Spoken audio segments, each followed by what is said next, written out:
stream.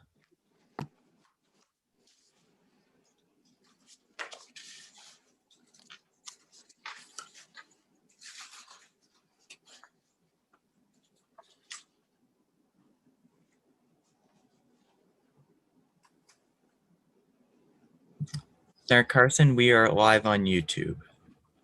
Good morning and welcome. I'm Senator Sharon Carson from Senate District 14. Today we will be holding a meeting of the Senate Senate Committee on Executive Departments and Administration. Before we get started, I'll read through a checklist to ensure that the meeting we are holding is in compliance with the Right to Know law. As chair of the Senate Committee on Executive Departments and Administration, I find that due to the state of emergency declared by the governor as a result of the COVID-19 pandemic and in accordance with the governor's emergency order number 12 pursuant to Executive Order 2020-04 and its extensions, this public body is authorized to meet electronically. Please note that there is no physical location to observe and listen contemporaneously to this meeting, which was authorized pursuant to the governor's emergency order.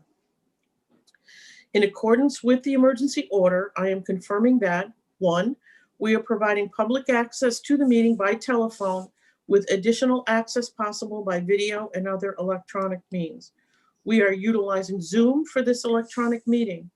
All members of the committee and selective staff have the ability to communicate contemporaneously in this meeting through this platform, and the public has access to contemporaneously watch and or listen to the meeting on Zoom or YouTube and via phone by following the directions and links provided on the general court website.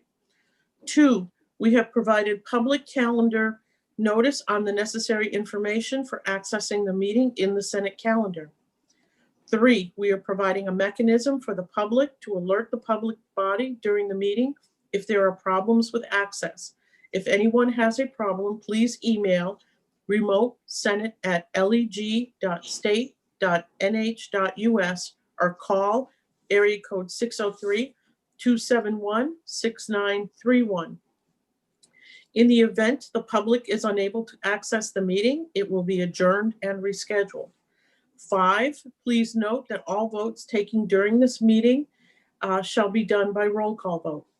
And 6, finally, let's start the meeting by taking a roll call attendance. When each member states their presence, please also state where they are and if anyone else in the room is with you during the meeting, which is required under the Right to Know law. I will call the roll. Senator Reagan. Senator Reagan, I'm in my office by myself. Thank you. Senator Ricciardi. Good morning. In my home in Bedford, I'm in the room alone, but my husband is in the house. Senator Kavanaugh. Oh, Kevin Kavanaugh. In my home in Manchester, I'm alone in the room. My wife and youngest son are in the house. Thank you. Thank you. Senator Prentice. Good morning, Senator Prentice. I am in my home in West Lebanon, New Hampshire, and my husband is in and out of the room. Okay, thank you. And Senator Carson, I am at my home in Londonderry, and I am currently alone in the room, but my daughter is in the house. So we're going to go ahead and we're going to open the public hearing. And the bill that we are going to be hearing this morning is Senate Bill 153. I am the prime sponsor, and as I explained to some of you folks, I have another bill that I'm supposed to be testifying on in Health and Human Services. So I'm going to go ahead and get started on this. And I'm going to ask all of you to just hold your questions. There are other folks that would like to testify on this as well.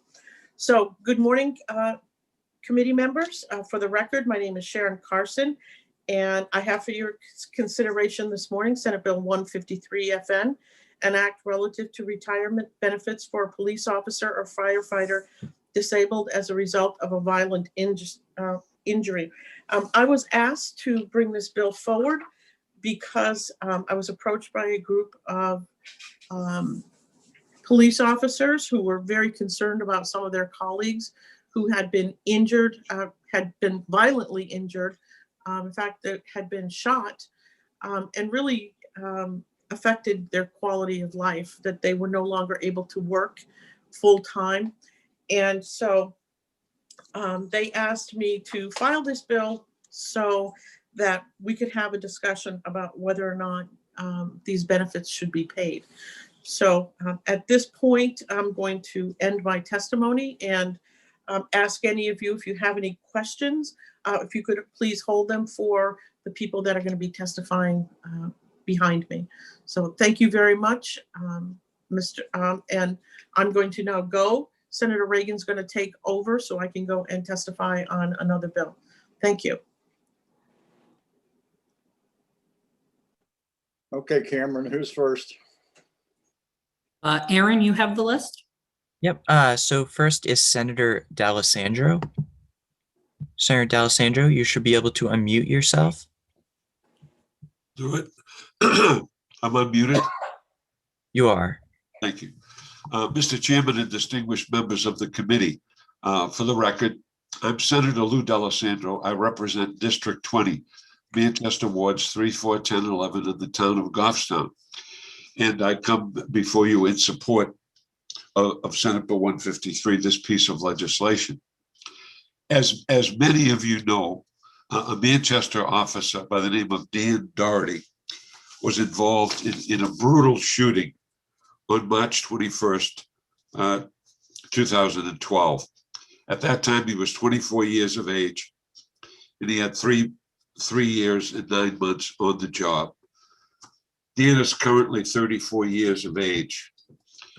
Dan has had 19 surgeries. He was shot 6 times. Bullet fragments are still in his body. He's had operation after operation after operation. It's really had a tremendous effect on his quality of life. So let me tell you briefly what this bill does. The intent of this bill is to help relieve the stress of a police officer or firefighter who, during the performance of their duties, was violently attacked and suffered a permanent disability. A permanent disability. In Dan Doherty's case, he will never be the same. He will have to go surgery after surgery after surgery as he moves forward. He still has bullet fragments in his body. Parts of his body were affected dramatically by the shooting. And there are those who really wonder how he survived this brutal attack. This will provide a pension more representative of their salaries, absent other factors resulting from the attack. Workers' compensation not being credited with full services to its calculations. It'll relieve stresses of being able to afford medical coverage. It'll relieve stress if and when a medical event presents itself a year from now or several years from now, resulting from the several permanent injuries sustained, if it will be covered. It'll eliminate a dispute of future medical procedures requiring the member to have a fight and appeal for coverage, while at the same time having to relive this violent incident, becoming continuously re-victimized. Now, as I mentioned to you, Dan was on duty one night. He took 6 bullets on the west side of Manchester in my district. 6 bullets. Rushed to the hospital. He received 18 pints of blood in transfusions. They wondered how his organs didn't all shut down as a result of this most serious attack. He survived. He survived. He got married. He has a child, but the pension benefits aren't enough. And this bill will take care of the stress that's constantly on this individual. Now, others will testify very, very specifically about the bill. I, along with Senator Carlin, introduced a bill a number of years ago that first dealt with Dan Doherty. Since that time, Dan has had, as I said, 19 operations. He's subject to an operation almost at any time. the lead from the bullet fragments is still in his body. It moves. So with that, Mr. Chairman, I hope that you will act favorably on this piece of legislation, because it's so hard for us to appreciate the work that civil servants do every day when they risk their lives. And let me tell you, in the time that I have held office, in the last decade, I have never witnessed the kind of aberrant behavior that's taken place in our state.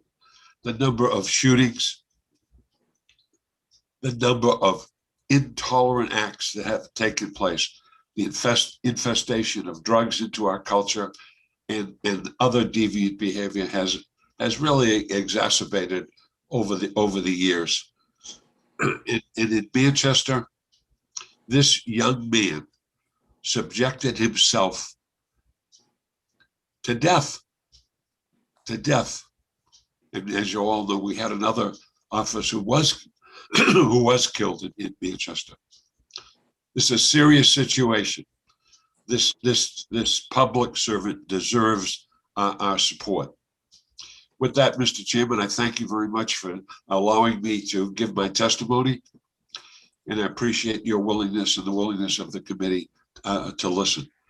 It will be a better day if indeed we pass this bill and provide for those who serve us so well the kind of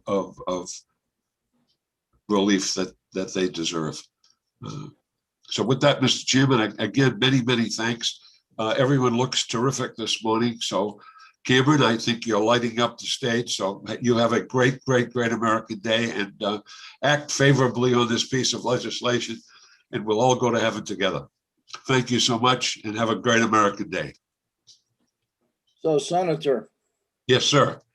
my question is this a failure of the workman's compensation? To some extent, Senator Reagan, I think it is. Again, you'll have much more testimony about that, but the answer, my answer to the question is yes. Questions from the Denise? Good morning, Senator D'Alessandro. Thank you for your testimony. My heart goes out to any police or firefighter. I really appreciate the story and the sentiment. But I do have some questions. Sure. The state eliminated 35% of its retirement plan, and this would make towns absorb 100% of the cost. Would it be an idea to maybe reevaluate the state's contribution to this to make it happen, maybe revisit this a little bit? Well, first of all, thank you for the question, Senator. You know, the state's participation at 35% has been suspended for a long period of time. I don't think that would have a dramatic effect on this particular case. But indeed, you're correct in this context. Anytime the state makes an obligation, it should fulfill it. I've tried to get these things done over the years that I have been in the Senate. I've tried to restore suspensions of legislation that have provided the kind of benefit to the cities and towns that they were promised. Perfect example of this, Senator Ricciardi, is the revenue sharing that was promised in 1970, but has been suspended for a number of decades, and it's suspended again in the governor's the governor's House Bill too. So sure, if indeed it wouldn't have an effect on this, but you're right. The fact of the matter is, if you make an obligation, you should fulfill it. Follow up, Mr. Chairman? Follow up. Thank you. So I guess what I'm trying to ask is there a better way to go about helping this individual and other police and fire as opposed to putting 100% burden on the town? Would there be something with a different type of insurance or something to be addressed with maybe Medicare? I'm just trying to figure the best solution. Again, thank you for your question. No, I don't think so. This has to do with with the retirement benefit and the ability for this individual to make outside the monies to compensate for the loss of the dollars he received from the retirement because of the time limits that were imposed. And I think others can give you quite specifically the narrative on the fact that he didn't have enough time in the system, the accrued time because of his inability to continue to work on the job had an effect. This in one sense abrogates that and allows him to move forward. Thank you. So you're welcome. Thanks for the question. Okay, Aaron, who's next? Thank you, The next person to speak is Dan Doherty. Dan, you should be able to unmute yourself. Good morning. How are you? Can you hear me? Yep. Well, thank you for the opportunity to speak to you folks. It always, there's been a few times where I've testified, and it's always something that I look forward to, even though this is a very awkward setting to be doing this in. So bear with me. I've never done anything Zoom related. But I was a Manchester police officer for 10.5 years. And I was retired back in 2018 through the New Hampshire retirement system under the accidental disability retirement. The shooting occurred back in 2012, March 21st. After about a year of recovery, I was able to return to the job and was able to work for an additional 7 years. And during those 7 years, I was never able to complete a full year of duty with the exception of 1 year because there was interruption with surgeries or being out injured due to this line of duty injury. And with that being said, the day finally came, unfortunately, where I had to retire. And when they did the calculations, they had to use the high 5 years, which is the calculation that the New Hampshire retirement system uses under accidental disability. And those high 5 years, some of those years were my first years as a police officer, which is your lowest potential earnings. At 10.5 years compared to 3.5 years, my rate of pay was significantly different. And in fact, I was almost maxed out because of my time on the job at 10.5 years. And not only to mention that is, I know Senator Reagan mentioned, was this a workers' comp failure? And this specific piece of legislation, I don't necessarily believe that workers' comp was the reason for this, but there's definitely some holes in that system. Whereas at 10.5 years of service, if I went out for a surgery, I would actually resort back to my rate of pay at 3.5 years while I was out on workers' comp, which is significantly different and financially straining. But back to this legislation specifically, what we're proposing is taking your one high year rather than a collective 5 years. And I'll give an example. Unfortunately, the younger police officers who are just starting their career are typically the ones who are in patrol, which is a natural progression. As you get time on and experience, you move through the ranks. And when you're younger, I only had 3.5 years on when this happened. We didn't even have 5 years of service to calculate if I was not able to go back to work after the original incident. So that 3.5 years, we weren't even able to get 5 years of service to calculate. And in the very beginning of all this, when I was uncertain if I'd be able to return back to work, I did have those numbers pulled, and I could say, for lack of a better term, they were less than appealing. My only healthcare option at that time, had I retired after the shooting originally, would have been very costly and would have absorbed my disability pension. So I would have had very little to no income had I retired and taken the only healthcare option that was afforded to me. And with that, and sorry, I'm starting to struggle over here, but this legislation would take your one high year and use that as the calculation rather than the 5, and with a minimum of $60,000, which I think is more reflective of what my current salary was at the time of the injury. And I think that the way that it's calculated is a little outdated, and as the cost of living increases, this piece of the law in the New Hampshire retirement system has remained the same throughout the years. And I know that with every legislation, the first thought is, what is the cost? And I, in 13 years, closely associated with law enforcement and even beyond, I can't think of any but maybe one other person that would actually qualify for the retirement portion of this legislation.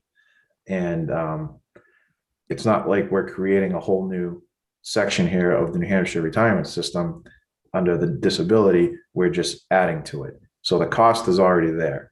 And I know the New Hampshire retirement system, unfortunately, doesn't keep track of how officers were injured. They just make sure they qualify for the accidental disability. And which is no fault of theirs. They're doing their job. It's just that I can personally tell you that I can count on one hand, maybe 2 fingers, the amount of people who will qualify for the retirement portion of this legislation. So the cost isn't really a factor in my opinion, and the few who would qualify for this would be significantly impacted. And I'm here to represent all those police officers and firefighters throughout the state of New Hampshire. If they don't have to fight this battle going forward, God forbid this ever happens to them, then this is a victory. I'm here to represent them, not myself, but I will use myself as an example as I'm walking through it. And I just want to add also too, is that, in Manchester, we're probably in the middle of the road as far as pay scales throughout the state. But I know of many law enforcement agencies in the state where their rate of pay is around $20 an hour, if not less than that. And if someone experiences what I went through, their retirement pension would be minuscule, would be much less than even what I was given. So with all that being said, is I think that it's time to change, and especially in the current society we're in.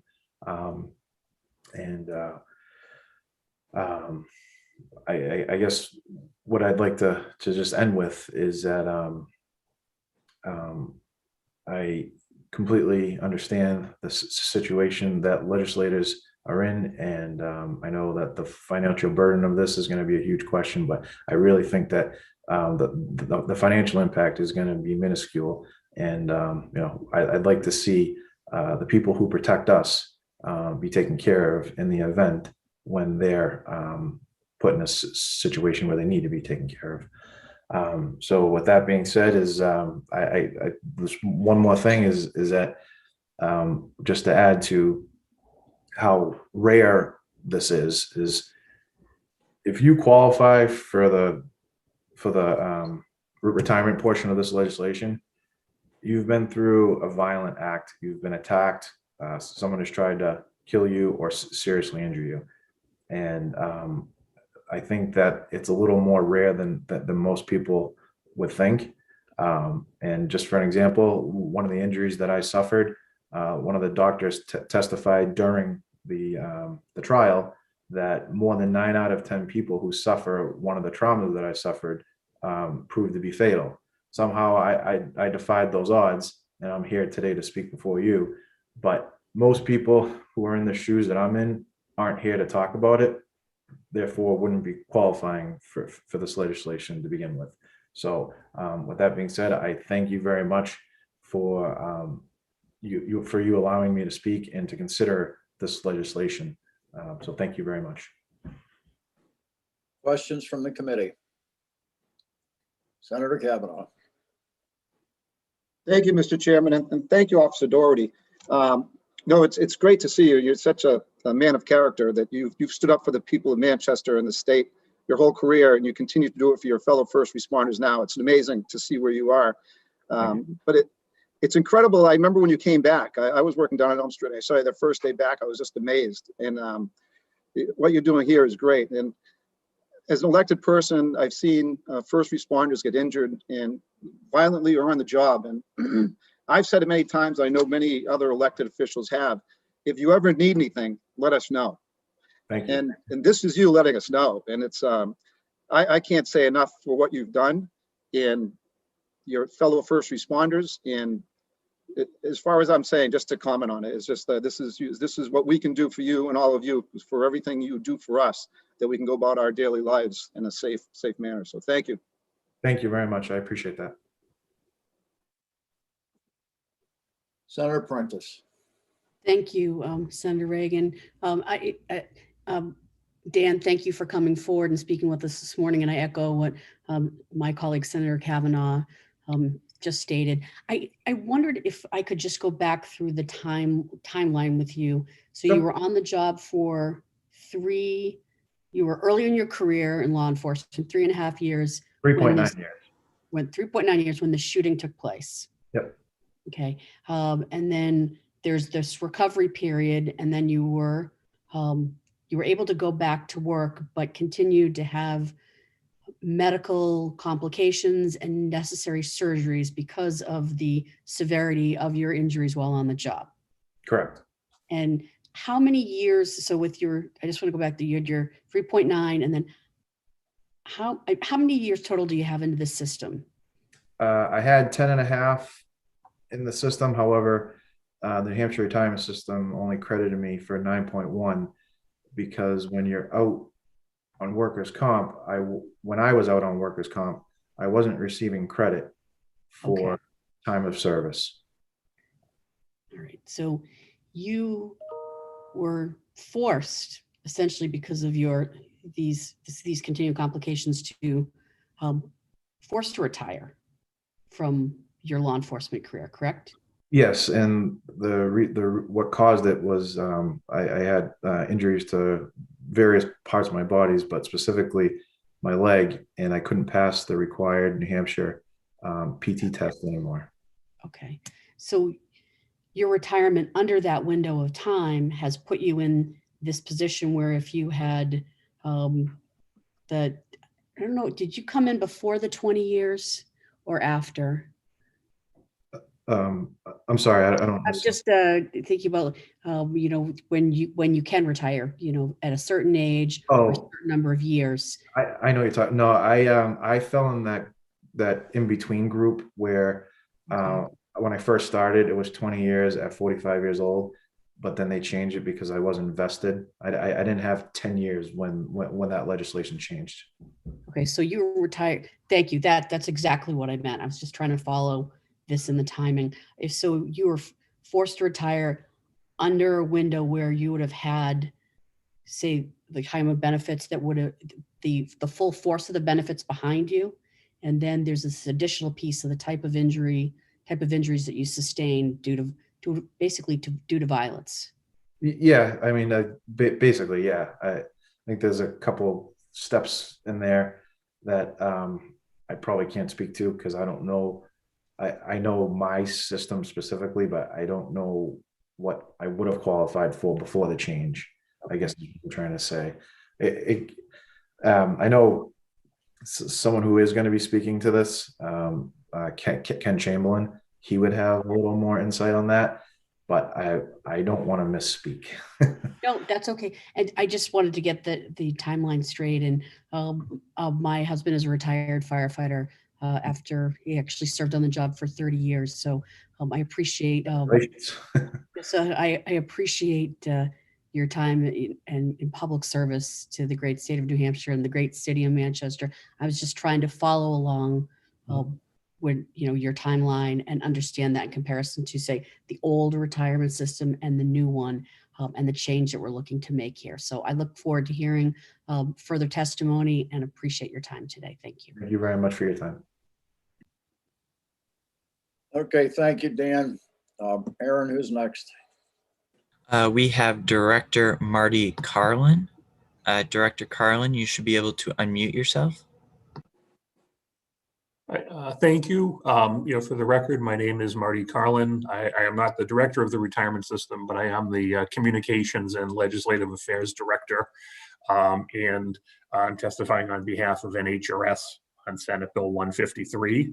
The retirement system does not have a position on this bill, as it tends not to on any piece of legislation. So I'm testifying more for informational purposes to answer any questions I'm able to, and also just to provide a little background on the disability benefit. Under current law, there are two types of disability pension benefits payable.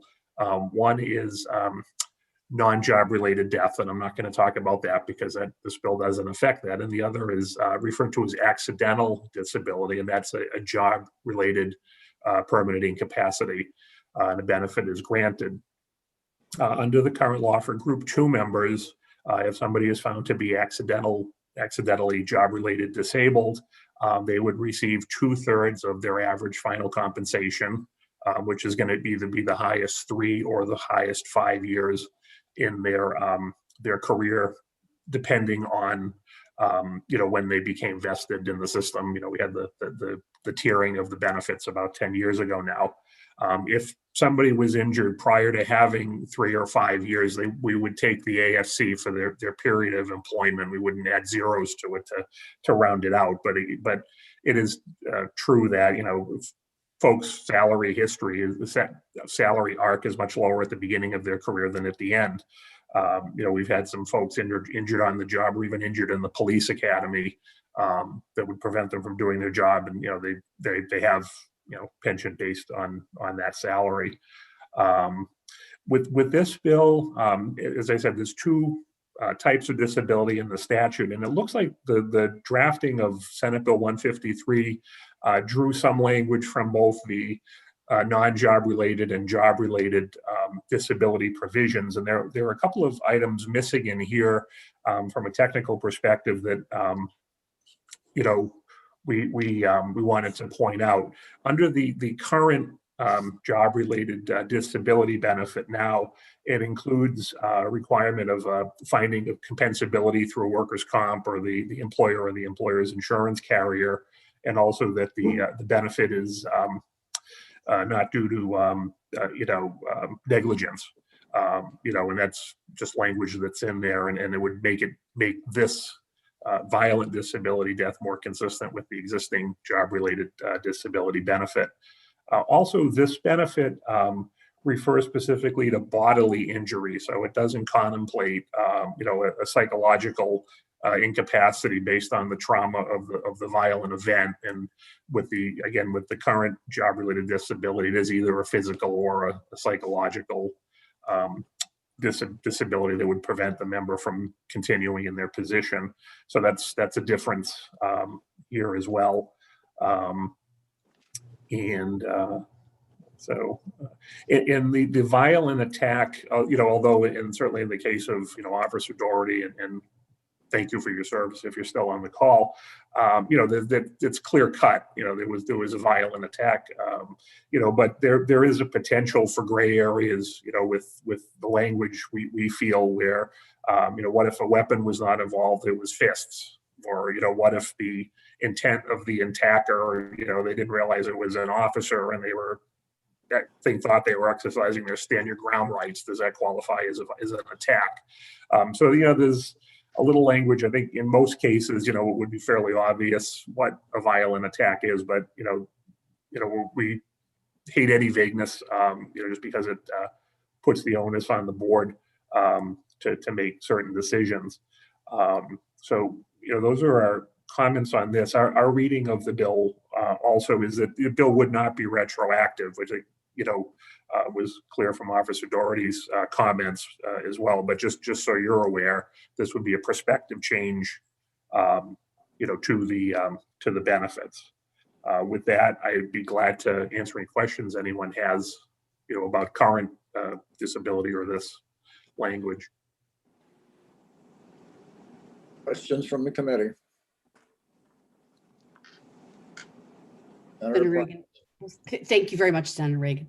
So thank you for coming and testifying this morning, Marty. Just a question. You brought up that this does not, as written, currently address the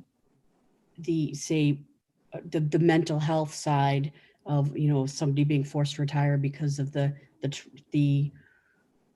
emotional trauma from the violent act. That's correct, and perhaps that was the intent, but we just wanted to point it out that it only speaks to bodily injury.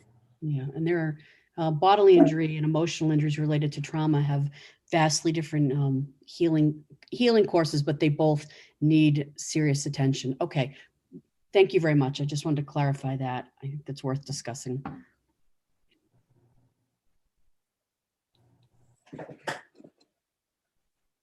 I see that Senator Kavanaugh has his hand raised. Kevin? Thank you, Mr. Chair. And thanks, Marty, for being here. The explanation. I guess I missed this part, but so this bill isn't retro. I guess my question is, boy, I think we missed it if we don't make it retro. Could we, in Officer Doherty's testimony, he said he can count on one hand what he thinks how many people may be involved in this situation now. Does the retirement system have that information, or could you get it to find out what it would do if we found out how many people were if we were going to retro this bill? Well, we would have to go through every individual disability record and try to make a determination on the definition of violent attack. I can tell you just right now, as of June 30th of 20, there were 323 accidental disability pension benefit recipients in police, and I think 94 in fire, who were active, who were alive and receiving a benefit. And as to how many of those, were the result of a violent attack, versus, slipping on ice or a motor vehicle accident, we'd have to go through each of the cases to kind of estimate that. Follow up? Follow up. Thank you. I'd be interested. I know it's a task you wouldn't want to take on, and it's just something I'd be interested in, and nice to be able to get that to see where we are. That's all. Thank you. Aaron? The next person I see signed up is Ken Chamberlain. Ken, you should be able to unmute yourself. Morning. My name is Kenneth Chamberlain. I'm a retired police officer in the Manchester Police Department. I served 27.5 years between the Manchester and Police Departments. I'm a past president of the Manchester Police Patrolman Association. I'm also a past president of the Hampshire Police Association. I did submit written testimony to the committee. I just have a brief overview of what my written testimony is. Between Dan and Senator D'Alessandro, most of the stuff that I was going to hit upon has been gone over, but I can touch upon that stuff, but I want to just hit a couple of things that have been spoken about. One has to do with the wording in this bill. Basically, the reason why we got to this point, I have had many discussions with Dan just about, in general, with his pension, life in general, since this event took place back in 2012.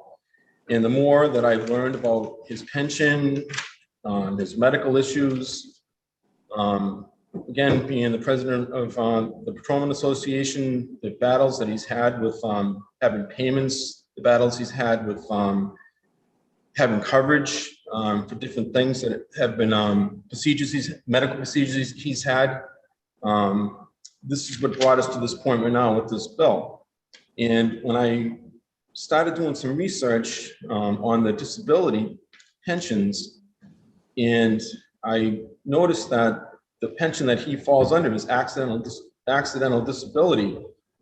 That alone, nothing about what happened to Dan is an accident. So the naming of the actual pension, disability pension that he's out on, is completely mischaracterized for what his scenario is. But that being said, my intention in the beginning was to put a completely different disability pension plan together. But when I was reading basically the benefits that were part of this accidental disability, most of the benefits fell in place with what I would put in there. So instead of recreating the wheel, I added a paragraph in. So if there are sections missing and pieces missing from it, there was no intent of that happening. Basically, if you take the accidental disability and you just insert this paragraph that has to do with violent injury in the qualifications that would fall underneath this, that's what this bill would be. It's not taking any other benefits away or changing anything else that was in that the current accidental disability. To go back to what was brought up earlier with as far as the workers' comp covering some type of some of the medical benefits and things being covered with that, I'll give an example of an issue that Dan had. So his tibia was shattered, was hit by a bullet. No doubt that injury was from this event. He had a titanium rod inserted in there for his leg. Over a period of time, bone develops around the titanium rod.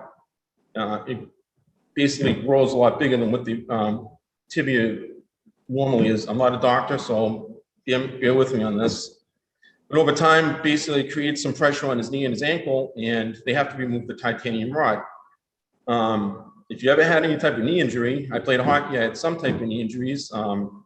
If you Google and watch how that rod is removed, they basically take a rod and they screw it on the end of that titanium rod, and it's got like a sleeve on it, and it's basically like a dent puller, and they violently slide that sleeve up and down that rod to force that titanium rod out of that bone.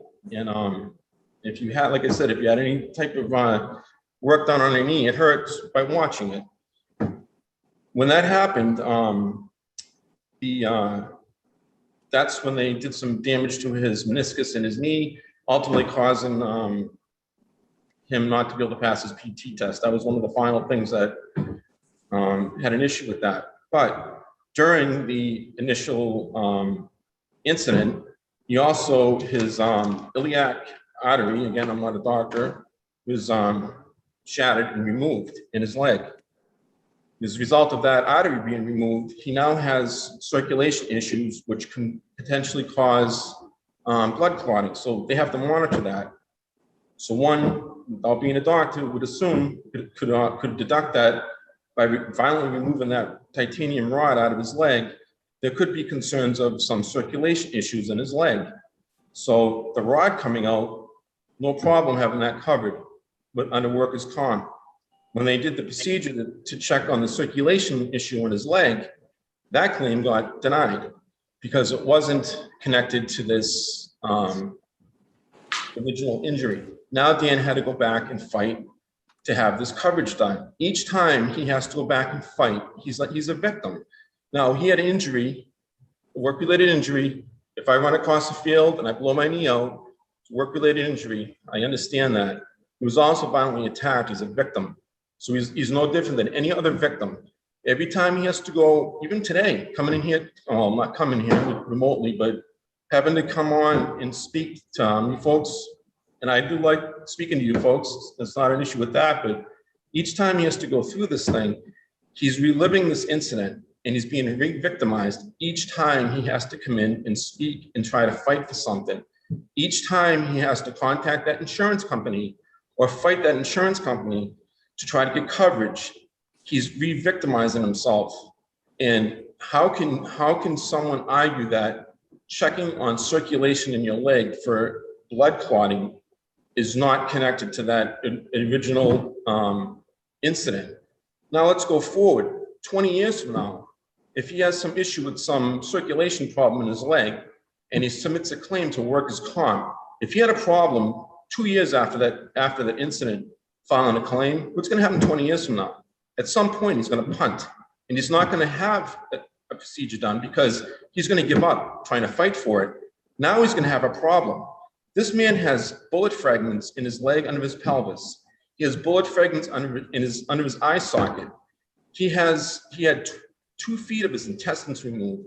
He has sections of his intestines that removed, the scar tissue in there. He has a thing called ileus. It's again, I'm not a doctor, but basically what it is there's you can have a blockage of waste in your intestines, and if the blockage doesn't get fixed, your intestines lining expands and it can burst, and then you can become septic and then you can die. He already had that happen. It didn't burst. They were able to go in there and they were able to fix it without surgery. The problem with Dan is he's had 2 feet of his intestines already removed. If he has to have surgery on his intestines, there's a chance that they can't reattach his intestines again. If that happens, he has a colostomy bag. Now his whole quality of life changes. This is where he is, and we can move on. The lead the lead that he has in his body. Again, let's move on 15 years from now. He goes and has a blood test done, and they find lead in his blood. And yet now he says, hey, you know, that's from that thing that happened to me 30 years ago. And he goes and files a claim with workers' comp, and I can guarantee you they'll say, have you been in any homes with any lead paint? You go and buy a house now, you try to sell your house right now, they'll do a lead paint test. And if he's like, geez, I don't know, we're not covering that. How do we know you've been in a house with lead paint? Again, this is the problem. And these are the reasons why I sat down with Dan and tried to put this bill together. We're not trying to game anything here. We're not trying to ask for anything that I don't think is deserving. Each time, like I said, he has to go and fight for these things. It's a stress. Yes, it was brought up here by one of the senators here about, actually by the retirement, about the stress. There's a mental stress thing. Absolutely. There's definitely mental stress. When you wake up in the middle of the night, you live in this shooting, definitely mental stress. There's a lot of other things going on other than physical stuff that you can see on this man's body. You start looking back and talk about credible service. When did his credible service stop? He lost whatever it was, 18 pints of blood, something to that effect. When he was in the hospital, when he was brought in that night to the CMC hospital, did his credible service stop when he went into the hospital that night? I mean, and I don't think when this disability pension was put together, there was any malice or anything like that when it was put into effect. But when you, and I think Dan's scenario, I think it is a unique thing. I don't think it's, there isn't, thankfully, there's not a lot of people that are going to fall into this category. He was 24 years old when this happened. At the time, he was single. He fell into his parents' insurance, so he had some insurance coverage. I don't know if he was paying for his own insurance at the police department, but if he was, if he went out on disability, he most certainly could have fallen back on his parents until he was 26 years old. He now can fall under his wife's, but at some point, I mean, I can go on and tell you there's a lot of other things wrong with him, potentially could be wrong with him. At some point, his wife is going to potentially could become his caregiver, and she doesn't have a job, then she can't provide him his health insurance. Where's he going to get his health insurance from? When you start factoring in his calculations for his pension, yes, someone could go to the police academy. And when I was in the police academy, people walked out of that thing first week. I get it. People can get hurt in there. I understand that. That's why there's a section added in here, violently attacked. Again, some recruit blows their knee out in the police academy. Do they fall into workers' comp? Yeah, they do, but they don't fall into this category right here. This is provided for someone that actually is doing their job, is attacked. And you start adding in their first years on the job as their highest years. And then when you add, he actually came back and worked. I mean, and the thing is, just to show Dan's character, he makes it out of the hospital to this guy's arraignment in uniform because he wanted to show that person that he didn't beat him. But just because he was in uniform didn't mean he could go back out in the street and work. But he wanted to show him that he didn't beat him. But that being said, he has 3 years. He has the first 3 years of his career that was uninterrupted. So that counts as his 3 highest years. He gets his rehab. You know, he's in the hospital and stuff. Comes back to work. Out of the next 7 years, every year but 1 year, he had some type of surgery that required him to be out of work on the workers' comp, except for 1 year. That 1 year, he earned $95,000.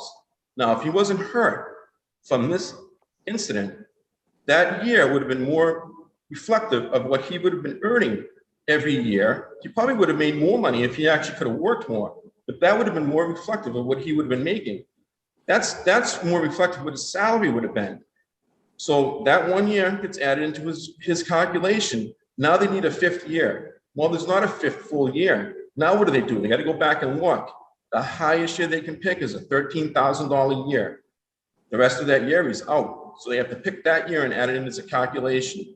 When they add that calculation, and that's how they figure out what his pension is going to be. It's not reflective of what this man should have been compensated for. But even still, when we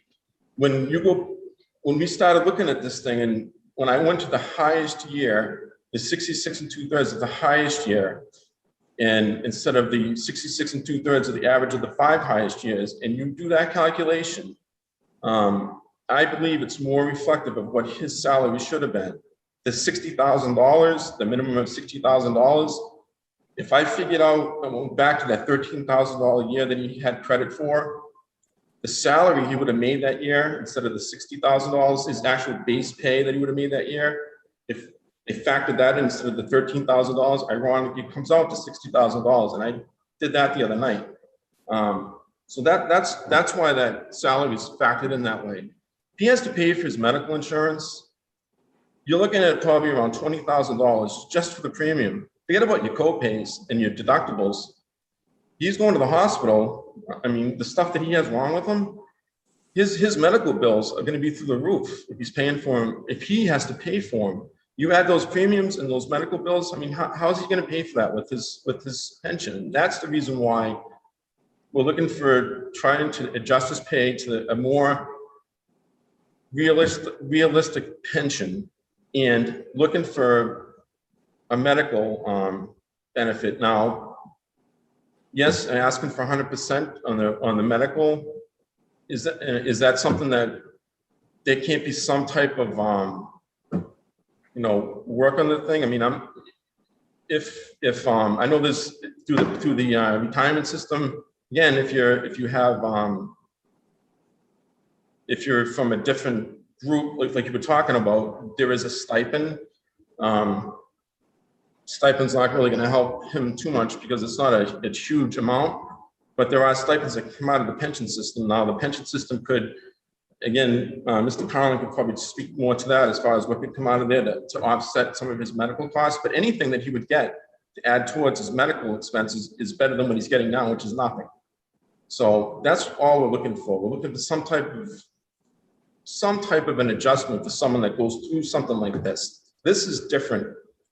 It's much different, not to take anything away from someone that's injured in the line of duty, but this is much different when you're violently attacked, you're a victim, and each time, like I said, each time he has to go back, and I've been there with him, I've seen the letters when they're turning down a claim. Even when he wanted to retire, it required a signature from that insurance carrier. It required a signature that was approved. And that person from that insurance carrier had until whenever she wanted to sign that form, and took all the time in the world to do it. And then when she found out that she was the only one, she got upset because I tried getting someone to sign it for her, and she made his life very difficult again. And that's wrong. And that's why we're here. I mean, I know I took more than my 3 minutes, and I spent a week going through this thing, and I had it down to 3 minutes. But that's that's it. I mean, if you have any questions for me, I'm sorry I went way over my time, but I felt I needed to say that. Like I said, I submitted my written testimony, and that's why we're here. We're not here trying to game anything. And the thing is, it's retrospective, I guess, but I'm looking for trying to do something to help Dan. That's what we're trying to do right now. And if there's some way that the pension thing or put something in this bill that can go back, this is not going to affect a lot of people. I don't like Dan was saying, count on one hand. Again, I don't have access to who's in the retirement disability, but the position that I have been in through the Hampshire Police Association and being the president of one of the largest unions in the state, I don't think there are many that are going to fall into this category right here. Thank you. And I'm asking you to support the bill. Thank you. Senator Kavanaugh. Thank you, Mr. Chairman, and thank you, Mr. Chamberlain. And Ken, just to you too, Ken's retired, and Ken is still here standing up for the people he represented, and shows what an incredible person Ken is. So many people retire and go off in the sunset, but not him. He believes in something, he's going to stand up for it, which is great. It's great to hear from you, Ken.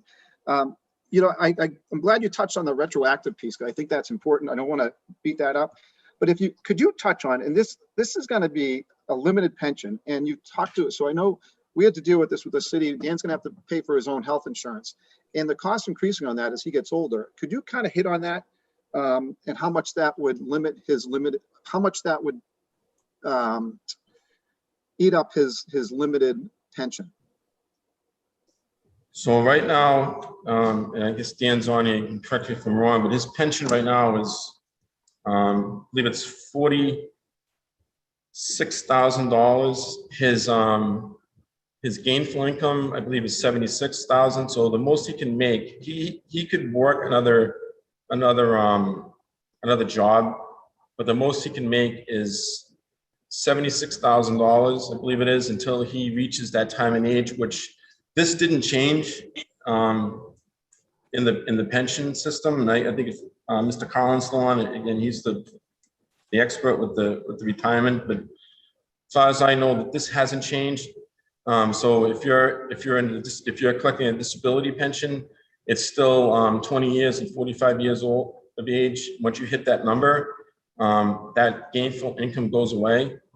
And originally, again, this whole thing started from trying to do something to be able to get medical insurance, to be able to afford medical insurance. And Dan was looking to try to be able to do something where he could work a full-time job and be able to get benefits. And if you look at $46,000 and he can only make, with his gainful income, $76,000, he's not going to be able to find a job that's going to give him benefits to be able to get the medical insurance. So originally, we were looking to try to do something with trying to lift that cap of what you can earn. But then the bigger picture was, it's not so much being able to lift the cap. The bigger question here is, my eyes weren't really open to the fact that, again, you look at all the things that are wrong with him. I look at him and he looks like a whole person, but he's not. He's got a lot of things wrong with him. And tomorrow he could wake up and, like I said, he can have a problem with his intestines. He could have one of those bullet fragments could move. I mean, he called me last night and told me about something. I'm not going to get into the thing with his medical issues, whatever, but he told me about something. He was at the doctor yesterday, and it might not be related to this thing, but the fact that it was something that he started thinking about, again, things can change from day to day. So it wasn't so much now looking at this, how much money you can get to a point to being lifting this cap so you can earn more money to get medical insurance. It's trying to do something now to get medical insurance in the event something does happen, so he doesn't have to start worrying about, all right, I have a procedure done, now I'm gonna have to go to workers' comp, I'm gonna have to make sure that they're gonna cover it. And that's the way the process works too. First he has the procedure done, then he has to go and see if they're gonna cover after it's done. So the thing's already done. If they deny it, now he has to either fight for them to cover it or he's gonna have to pay for it. that's where the whole struggle comes in, because he's not making the money to pay for the medical insurance. He's clearly not making the money to pay for the procedure that's being done. And now he looks at it like, well, he has a family, and where's the money gonna go? I mean, you heard Dan. Dan's someone that's gonna look out for everyone else but Dan. So he's not gonna spend the money on Dan, he's gonna save it for his family. So he's gonna go without to take care of his family. That's the way he is. So that's the point. So Ken, I have a question. So through all of this, Dan is not eligible for Social Security disability? I don't know who's speaking. So he's not disabled? Excuse me? So is Dan covered by social, is he disabled per Social Security? I'm sorry, I don't know if he is or not. You I'm don't not know an what expert with Social Security disability is? What's that? I am not an expert with Social Security disability. Okay, My but whole, your testimony is that Dan is not eligible for Social Security disability. I didn't testify to that. Well, you said he's very limited income, so I would, that would be my Sir, guess. I don't want to misinterpret what you're saying, but if you're saying that I testified to something that I didn't testify to, I want to be on the Okay, record that I Ken, did here's not my testify to question. something. Ken, my question for you is Dan on Social Security disability? You would have to ask Dan that. As far as I know, police don't give to Social Security as part of their employment, correct? But if he's disabled, So I think it's, Senator Reagan or Senator Carson, I think that it's a question for the retirement system. I believe when you're in group 2, you don't pay into Social Security. So that I don't think that benefit would be available, and that's why he's Okay, I can't say that he's on it. Right. But can we ask the retirement folks? Thank you, Senator Reagan. It's a good question. so Marty,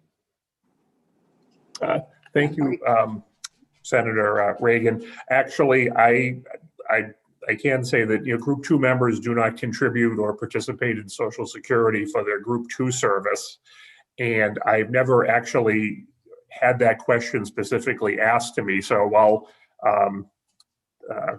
Ken Chamberlain was testifying, I just shot an email over to one of our legal staff to confirm. I can't say for sure, but I can find that out and get it back to the committee. okay. Aaron, who's next? The next person is Mark Morrison. Mark, you should be able to unmute yourself. Good morning, Madam Chair and fellow committee members. Can you hear me okay? Perfect. It is my pleasure to speak to you all today in support of SB 153 in my capacity as the current president of the New Hampshire Police Association. As you may know, New Hampshire Police Association is an association that has as its goal to be a voice for New Hampshire law enforcement.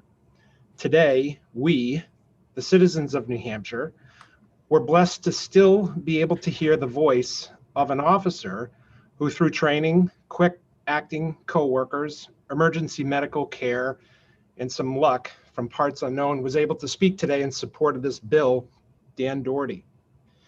He now represents a gratefully small segment of officers who deserve our specific support in the future. I would like to thank Ken Chamberlain, Senator Carson, and Senator D'Alessandro for their leadership on this issue, as well as the other senators who assisted in this effort to bring SB 153 to fruition. But we are here today to remedy a problem that thankfully is not often faced in New Hampshire law enforcement: how to take care of officers who have become injured by violence and can no longer serve. What is important about the passage of this bill is that the sacrifices made by law enforcement and law enforcement families are being appreciated and can now be financially supported. Officers who literally offer as collateral their bodies, their lives, and their families' livelihood for us all and have had a partial taking of that collateral will now have appropriate compensation and assistance for lifelong injuries sustained protecting and serving this state. Sometimes you just don't know what you don't know. The New Hampshire retirement system or other systems not having to address this type of issue often has allowed certain benefit shortcomings to go unnoticed. We are thankful that we've not had to test this system in this way often, but we now know what should be changed. This bill makes good on the commitment New Hampshire makes to her officers to take care of those who take care of us. Thank you again on behalf of the men and women of the NHPA and New Hampshire law enforcement for bringing this legislation forward. And I would encourage the committee to work to improve this bill as appropriate, to address any concerns brought forward that keep with the spirit of providing for the public servants it is designed to assist.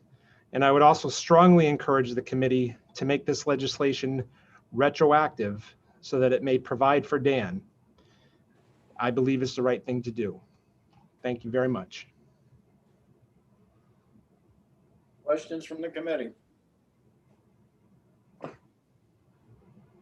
Thank you. Aaron? I do not see any more people signed up to speak. If you would like to, you can raise your hand, or if you're on the phone, you can press *9. And I don't see any hands raised. Okay, Madam Chair, you're back. Okay, thank you, Senator Reagan. We're going to go ahead and close the public hearing on Senate Bill 153. This bill will not be exec today. I think there's been a lot of questions that have been raised, and we need to get some definitive answers here. So that being said, can I get a motion to move into executive session? Moved by Senator Prentice, seconded by Senator Ricciardi. Okay, we have a number of bills that we can exec today, just to be aware. Senator Carson, there needs to be a Yes. roll call to go into executive Oh, session. that's right. Sorry, I forgot about that. Okay, we need to do a roll call on the motion to move into executive session. I will call the roll. Senator Prentice, Yeah, Prentice, yes. Senator Ricciardi, Ricciardi, yes. Senator Kavanaugh, Yes. Senator Reagan, Yes. and Senator Carson, yes. Okay, we have two deadlines that we need to be aware of. The first is March 11th, which is next week, and this is for us to act on all the Senate bills, all our FN note bills, and all the other bills are due by April 1st, which is our crossover bill, a crossover date. So that being said, we have a number of bills that we have that are ready to move forward, with the exception of Senate Bill 133. I've been asked to hold this until next week. An agreement has been made with the parties on one section of the bill, and an amendment is currently being prepared. So that one is not ready to be moving forward. The next one is the bill we just heard, Senate Bill 153. We will exec that next week. Senate Bill 155, I've been asked to hold that and exec it next week. And then finally, Senate Bill 161, I have a phone call into Commissioner Lavery on that, and I have yet to hear back from him. So I will be calling him again to make sure that I can, that I understand exactly what's going on here, because he did register some objection to the bill. So with that being said, we're going to just go numerically down the line. The first one we have is Senate Bill 26, relative to roads within the Woodsville Fire District. I believe all of you last night were sent the cover letter from the first part of the audit. From what I understand, there was a public meeting about that last evening. And so we had held this because we wanted to at least see something about the audit. And I believe that that has been satisfied. So is there a motion on Senate Bill 26? Okay, I'm going to move Senate Bill 26 ought to pass. Is there a second?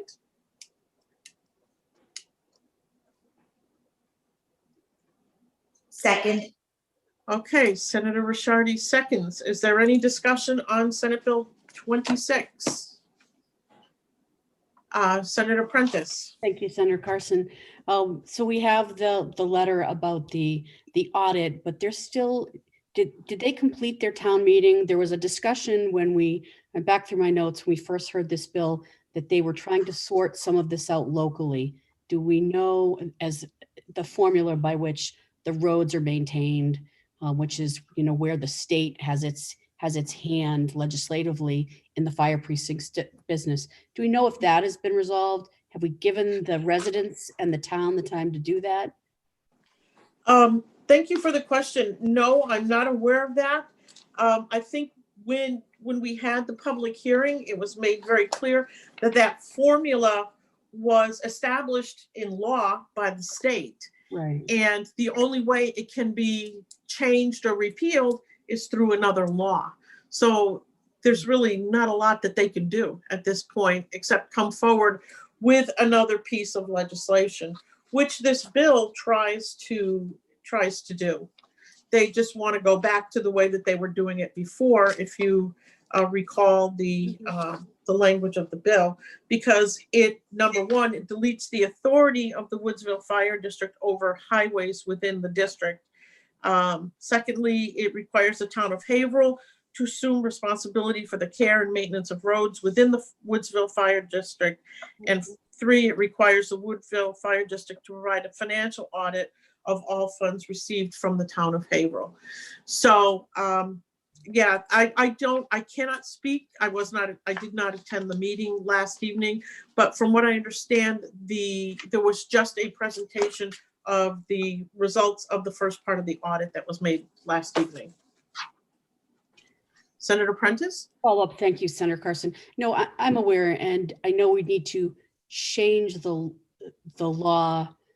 It's a state law, and I need, in order for change, the locals can't bring it about. We have to bring it about.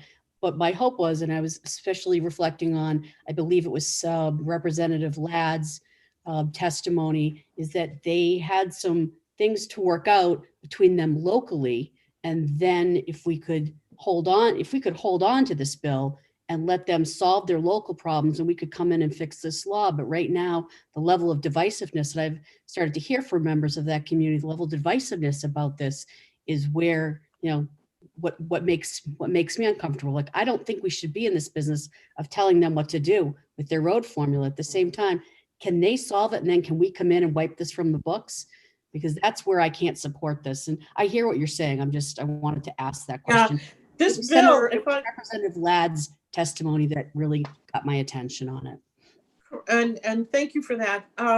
What I think that is important, and I believe that this bill does delete the authority that was given to the town of Woodsville in statute.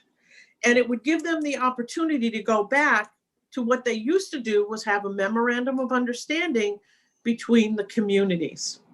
And I think that's really where I know that I would like to get back to. I don't see the reasoning for why the state stepped into it in the first place. Let's delete the law. It just changes it, get it out of there, and have them go back and get a memorandum of understanding between the two of them on a formula that's going to work and get the state out of it. So that's why I'm going to support this. And also, don't forget, this repealing of the law is in accordance to warrant articles that were passed at the Haverhill's annual town meeting. So they've already had these types of discussions. So at least in Haverhill, and that was the testimony that we had. So I feel comfortable with it at this point, and I don't have a problem with moving it forward to the House. Because don't forget, the House, I'm sure, with Representative Ladd will have his say as well. So at a public hearing in the House. Senator Carson, Senator Reagan has his hand raised. Okay, Senator Reagan? I have to concur with Senator Prentice, I have heard that the process is trying to resolve this disagreement. So I'd rather let them finish their discussions. Okay. Are there any other comments? Okay, seeing none, I will go ahead and call the roll. The motion is ought to pass. Senator Prentice, Senator Prentice is now off mute, and I'm a no on ought to pass. okay. Senator Ricciardi, Yes. okay. Senator Kavanaugh No. and Senator Reagan, No, okay, so the ought to pass motion fails. I'd make a motion to re-refer. I'm sorry, Senator Carson, even though Oh, that's three right, I have voted, to vote. you do. Yes. Okay, so the ought to pass motion fails, 3-2. Okay, is there a subsequent motion? I'd make a motion to re-refer. Okay, Senator Kavanaugh does a refer. Okay, Prentice second. okay. And this is Kavanaugh, okay, and Prentice. Okay, all right, is there any discussion on the re-refer motion? Okay, seeing none, I'll call the roll. Senator Carson, no. Senator Prentice, Yes. okay. Senator Ricciardi, No. okay. Senator Kavanaugh, Yes. okay, and Senator Reagan. yes, Okay, so we have re-referred the bill to the committee. Senator Prentice, why don't you write the little blurby thing on this? Okay? I'd be happy Yeah, to. I call them the little blurby things because it's different from the House, which usually has very large blurbs, and this is just a little statement. And because this is 3-2, it will not go on the consent calendar. Okay. Okay, the next bill that we have is Senate Bill 33, which is Senator Waters' bill, which is relative to Native American name restoration. We do have an amendment for this bill, which is amendment number 0182S. So can I get a motion on the bill before we get a motion on the amendment? Make a motion ought to pass. Okay, so we have a motion of ought to pass by Senator Kavanaugh. Is there a second? Prentice will second. Okay, Senator Prentice, seconds. Okay. Okay, next, let's take up the amendment. You all have received a copy of the amendment. Is there a motion on the amendment?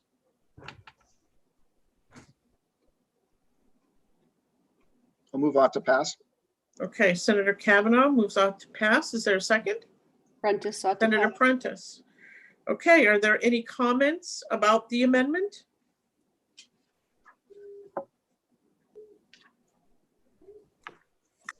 Okay, seeing none, I'll go ahead and call the roll. Senator Prentice. Prentice, yes. Okay, Senator Ricciardi. Senator Ricciardi, yes. Okay, Senator Kavanaugh. Yes. Okay, Senator Reagan. yes, Okay, Senator Carson. Yes. Okay, so we have adopted amendment number 0182S. Okay. Is there, okay, so we're going to move on to the ought to pass as amended. I'm sorry, Senator Carson, there needs to be a separate motion of ought to pass as amended. Yes, I know. I was Okay, getting I'm there. sorry. Okay. I thought you were calling a roll. No. Is there a motion on the ought to pass as amended? So moved.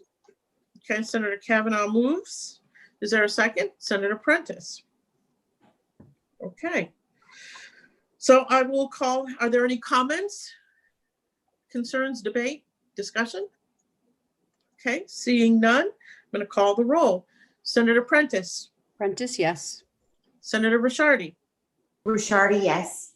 Senator Kavanaugh, Yes. Senator Reagan.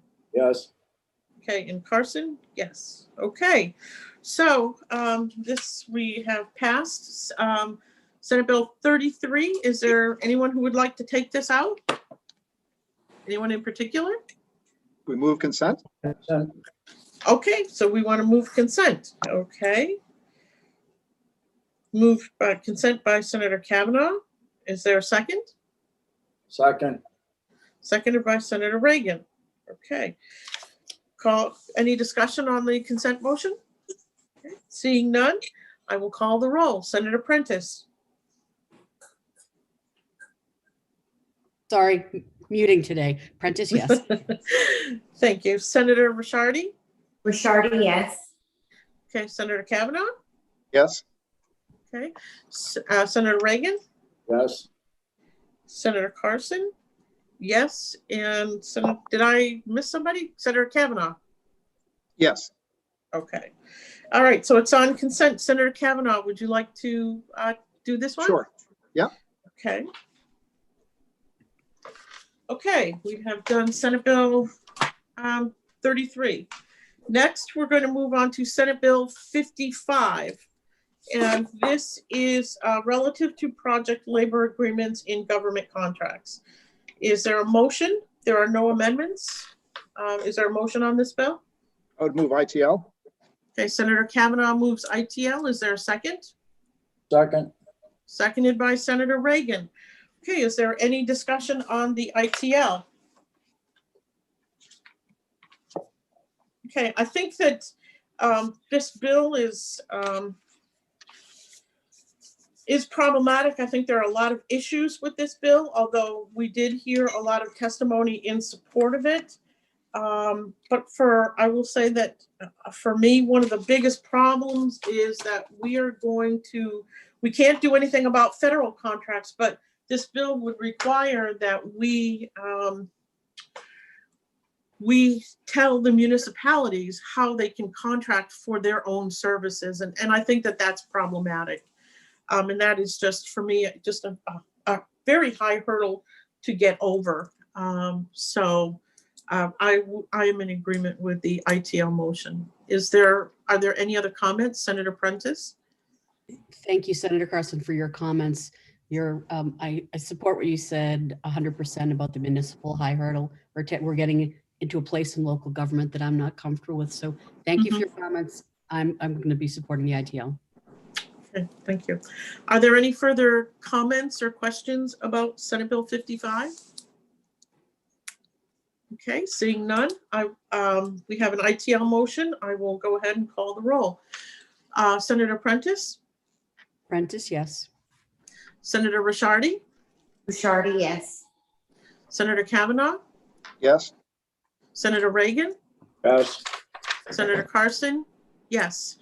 Okay, so we have the ITL motion. Is there a motion for the consent calendar? So Okay, moved. Senator Prentice moves consent. Is there a second? Second. Seconded by Senator Kavanaugh. Are there any comments about the consent motion? Okay, seeing none, I will call the roll. Senator Prentice? Prentice, yes. Senator Ricciardi? Ricciardi, yes. Senator Kavanaugh? Yes. Senator Reagan? Yes. And Senator Carlin? Yes. I will go ahead and I will write the little blurby on this one, Cam, okay? Okay, next we have Senate Bill 56 relative to the reports by trustees of the charitable trusts. Is there a motion on this bill? Okay, I would like to move ITL on this bill. Is there a second? Senator Ricciardi? Second. Okay, the reason why that I moved inexpedient to legislate is in reviewing the testimony of by Mr. Donovan, who's the director of the charitable trusts. And it was interesting to find that only 22 states require our audits for the not-for-profits, and the average floor is $500,000. We, along with the state of Georgia, has $1 million floor. California has the highest floor at $2 million, and that no state has a floor of $3 million. I think that it's much too high at $3 million. But I think that there was really no compelling reason to change it at $1 million. So I would rather that we just leave it. I know that there was a study committee that looked at this, but I just don't see the reason to go beyond $1 million. And if I missed that, I don't think I did, because I took a lot of notes on this one, because I thought it was kind of interesting. But again, I just refer back to the testimony from the Charitable Trust Division that they actually took a position on a bill, and they very rarely, if ever, do. So, Senator Kavanaugh? Thank you, Senator Carson. Yeah, I do agree with what you're saying. It's just, is there any way we could get that? I know in talking to Senator Khan after his testimony too, it helps the nonprofits with that. I didn't realize there was a study committee before. Is there any way we could get it to a committee to look at, see if we can reduce the price of the audits, or is that just kind of changing the whole intent of the bill? To be honest with you, I think it changes the whole intent of the bill. And I think you're correct, because it helps the nonprofits. But then on the other side, we have to be concerned about the transparency. You're now saying you can have up to $3 million and you don't have to report. There's no audits. Well, I do believe they have to report, but there's no auditing that's done of those dollars. And I personally don't feel comfortable with a $3 million threshold.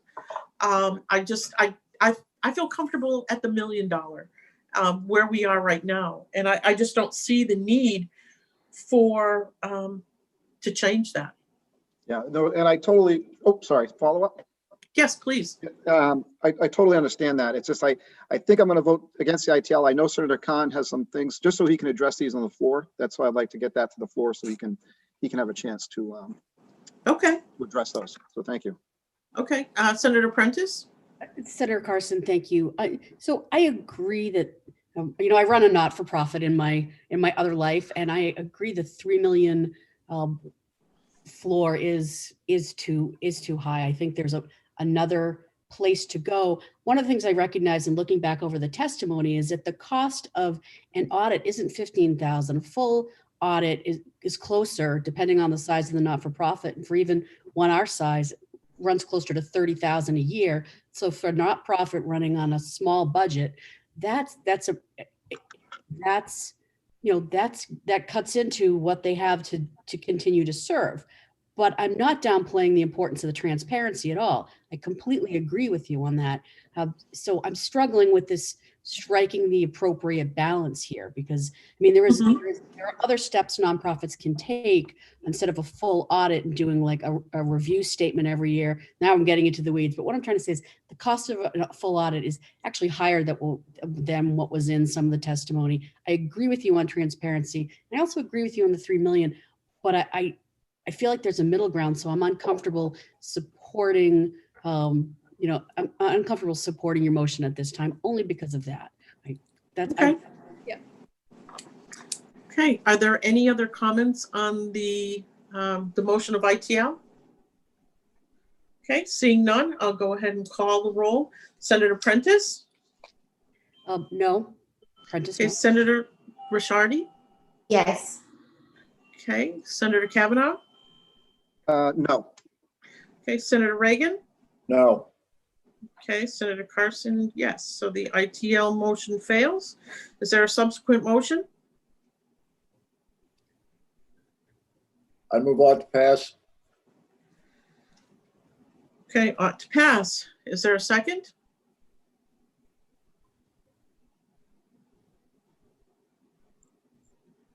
I'll move re-refer. Okay, we have to take care of the ought to pass motion first. Sorry. Okay, so I see that there's no second on the ought to pass. Is there another motion? Move re-refer. Okay, Senator Reagan moved re-refer. Okay, is there a second on the re-refer? Senator Prentice? Okay, so I will go ahead and call the roll. Senator Prentice? Prentice, yes. Okay, Senator Ricciardi? No. Okay, Senator Kavanaugh? Yes. Okay, Senator Reagan? Yes. Senator Carson? No. Okay, so 3-2. I'm sorry, did somebody say something? Okay, the vote is 3-2 for re-refer. Senator Prentice, would you like to take this out? Yes, Senator Carson, I'd be happy to take this out for you. Okay, I think that's good. So, okay, so let's move on to the next bill. Senate Bill 57. We also have, this is amendment, we have an amendment, which is number 0522S. I also have received a request to make one change to the amendment, which is the effective date. So this would end up being a committee amendment. And the effective date would change from shall take effect 60 days after its passage to upon passage. So is there a motion on the bill itself? Move on to pass. Okay, Senator Kavanaugh moves on to pass. Is there a second? Okay, Senator Prentice moves, is the second. Okay, so the first thing we need to do is take up the amendment, which is number 0522S. I would tell you that this amendment is an agreement between all the parties. And I would like to thank Mr. Parsons for working on this. So everyone agrees. There's no disagreement amongst the parties. So are there any questions, any comments about the amendment? Other than the fact that it's been requested, we change it to upon passage.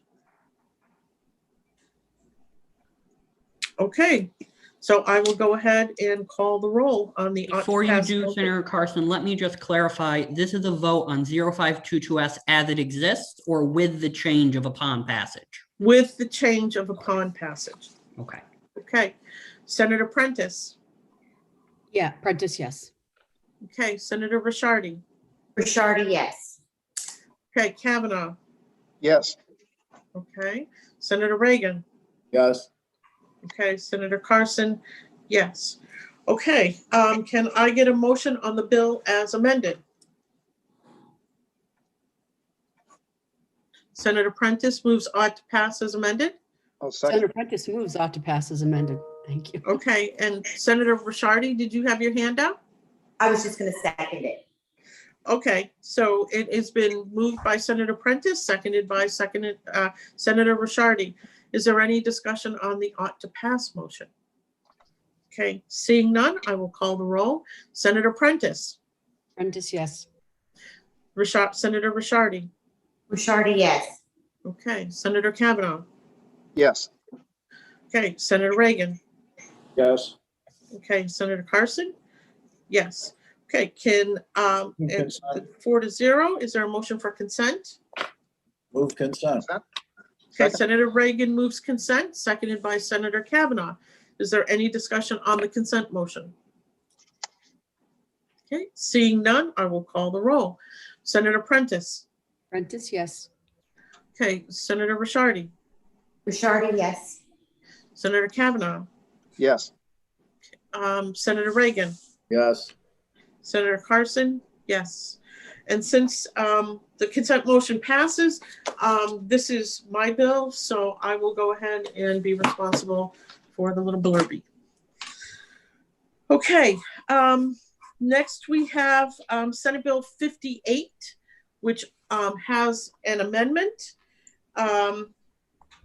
This bill is relative to the administration of occupational regulation by the Office of Professional Licensure and Certification.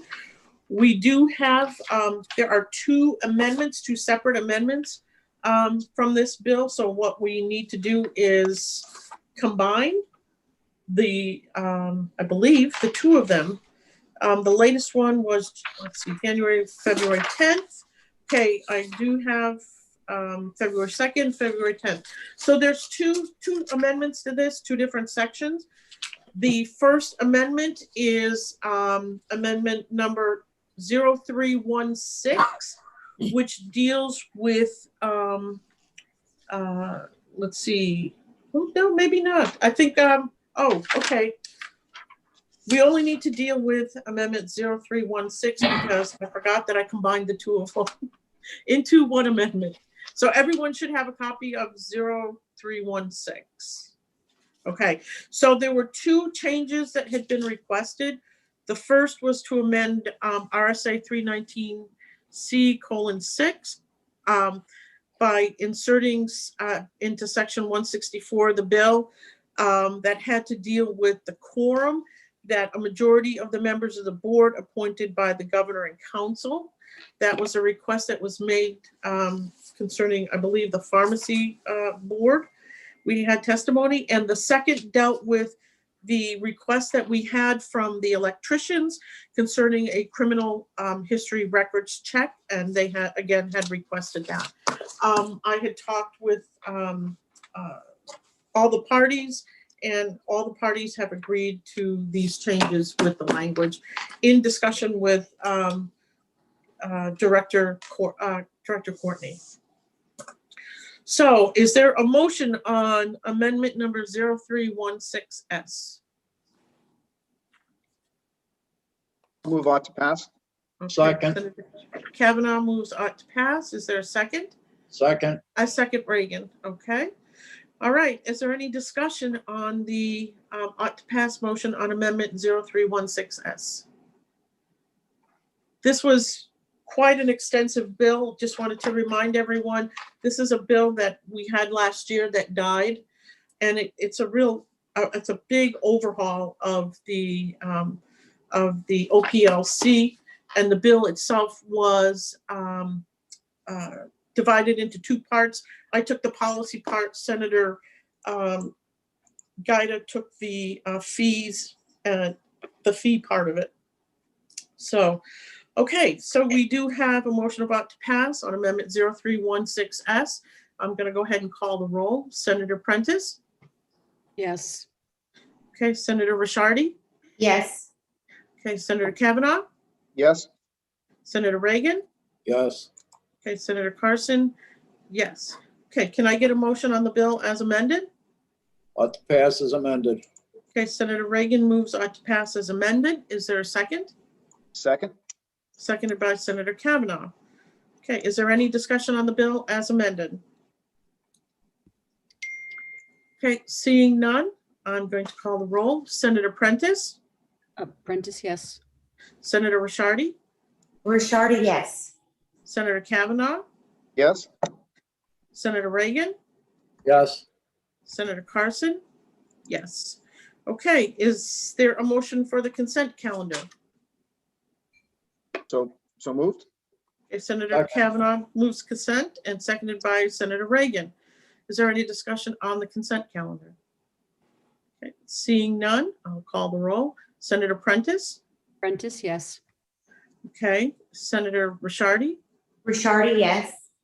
Senator Kavanaugh? Yes. Senator Reagan? Yes. And Senator Carlin, yes. And since this is my bill, I will go ahead and do the little blurb on this one as well. Okay. Next, we're going to move on to Senate Bill 142, which is one of the omnibus bills that we have. This one dealt specifically with the requests for commissions. We do have an amendment, which is 0538S, that deals with part one of the bill. We had a request from the commissioner from the Department of Corrections to include a member from the Department of, either the commissioner or their designee to the Commission on Post-Traumatic Stress Disorders.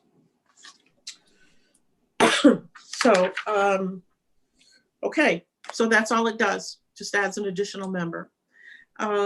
Is there a motion on amendment number 0? Okay, hold on a minute. Is there a motion on Senate Bill 142? Senator Motion to Prentice? pass. Senator Okay, Prentice. so there's an ought to pass by Senator Prentice. Is there a second? I'll second. Okay, so Senator Kavanaugh seconds. Is there any discussion on the ought to pass? Excuse me. Now we're going to move on to amendment number 0538S. Is there a motion on Senate Bill, amendment 0538S? Okay, I will go ahead and move ought to pass on the amendment. Is there a second? Oh. Okay, Senator Prentice will second. I'm with you, Senator Carson. Okay, yeah, I was like, oh, On the home okay. stretch. Yeah, well, we're getting there. We've got just a couple more left, and we'll have, hopefully, next week, we'll finish up the rest of the bills, and then we're done for right now, which is going to be good. I'm sure that all of you will appreciate that. So we have a motion of ought to pass on as amended on amendment number 0538S, and I will call the roll. Senator Prentice? Prentice, yes. Okay, Senator Ricciardi? Ricciardi, yes. Okay, Senator Kavanaugh? Yes. Senator Reagan? Yes. Okay, Senator Carson? Yes. Okay, so can I get a motion on Senate Bill 142 as amended? So moved. Okay, Senator Prentice moves. Is there Second. somebody else? Seconded by Senator Kavanaugh. Okay, is there any discussion on the bill as amended? Okay, seeing none, I will call the roll. Senator Prentice? Prentice, yes. Okay, Senator Ricciardi? Ricciardi, yes. Okay, Senator Kavanaugh? Yes. Okay, Senator Reagan? Yes. Okay, and Senator Carson? Yes. Is there a motion for the consent calendar? So moved. Okay, Senator Reagan moves consent. Is there a second? Prentice. Senator Prentice seconds. Okay, I will go. Is there any discussion on the consent calendar? Okay, seeing none, I will call the roll. Senator Prentice? Prentice, yes. Senator Ricciardi? Ricciardi, yes. Senator Kavanaugh? Yes. Senator Reagan? Yes. Senator Carson? Yes. Senator Ricciardi, would you like to take this one? Sure. Okay. Okay. So let's see, 142. Okay, the next one we have is Senate Bill 143 FN. We do have a proposed amendment that deals with cybersecurity. We've been asked to include a section from the from Mr. Delay from the Department of Information Technology, and this is amendment number 0520S. I'm sorry, Senator Carson. Yes. I received an amendment from Senator Gray also on Senate Bill 143 at approximately 10 o'clock this morning. Oh. I Okay. sent it to all of your emails. Do you want Aaron to put it on the screen, or do you want to hold off on No, it? no. Okay. I am not in favor of receiving amendments like this. I believe the committee should have every opportunity to read it and to try to ask questions. Senator Prentice, did you have something?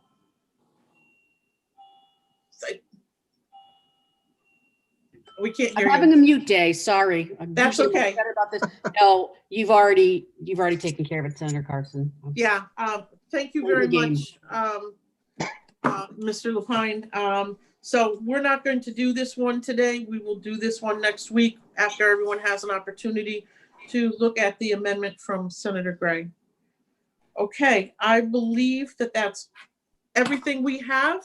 So next week, we will be finishing up with Senate Bill 133, Senate Bill 143, Senate Bill 153, Senate Bill 155, and Senate Bill 161. Okay, so can I get a motion to come out of executive session? So moved. Thank you, Senator Kavanaugh, seconded by Senator Prentice. Is there any discussion about coming out of the executive session? Okay, seeing none, I'll call the roll. Senator Prentice, Prentice, yes. Senator Rishardi, Rishardi, yes. Senator Kavanaugh, Yes? Senator Reagan, Yes. and Senator Carson, yes. Okay, we have completed our work for the day, so I'm going to take the roll call to conclude the meeting. Senator Prentice, Prentice, yes. Senator Rishardi, Rishardi, yes. Senator Kavanaugh, Yes? Senator Reagan, Yes. and Senator Carson, yes. We are done for the day. Thank you very much for all your work this morning, and all we're going to be doing next week is just execing those bills, and we're good. All right, everybody have a good week, and we will see you tomorrow via Zoom for our session. Did you have something, thank- Senator Prentice? I did, but we're out of, so is the meeting still open? We're just out of executive session? No, we actually closed it, so. All right, let's just have a side cover. I basically voted on 133, but I had already filed a disclosure because of one of the sections of 133 I have a conflict with. So I voted on the Okay. whole bill, and now I just in the whoosh of it, I just caught that.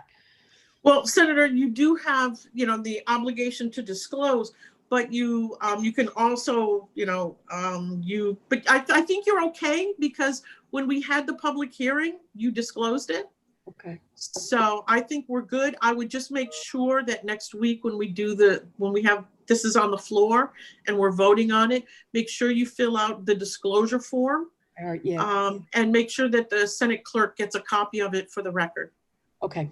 Okay? I'm sorry, Senator Prentice, which bill did you declare conflict on? On 133. 133. No, We we didn't didn't vote do on 133 today. Woodsville, it was 33. Woodsville was 26. Is that what you're talking about? I'm thinking about next week. Forget it. Yep. Sorry. Okay, We're fine. all right. I good. made my list for next week. Okay, well, we've got so many papers flying around. Oh, It's yeah. silly. So I had this highlighted for a reason. It's for next week. I'll take care of it then. Thank you very much, everyone, for tolerating my it's my okay. Don't, procedural Senator, hiccup. every question has its value. And so it's a good question to ask. And I think it's important that you get the clarification you need so you can do your job. So not a problem. We'll you, everyone. get the work done. So thank you all. Have a great, well, I'll see you all tomorrow. And See you thank tomorrow. Mr. Jones. Have and a great thank day, you, everyone. Mr. Lapine. Thank Take you. care, everyone. Thank you, guys. Bye-bye.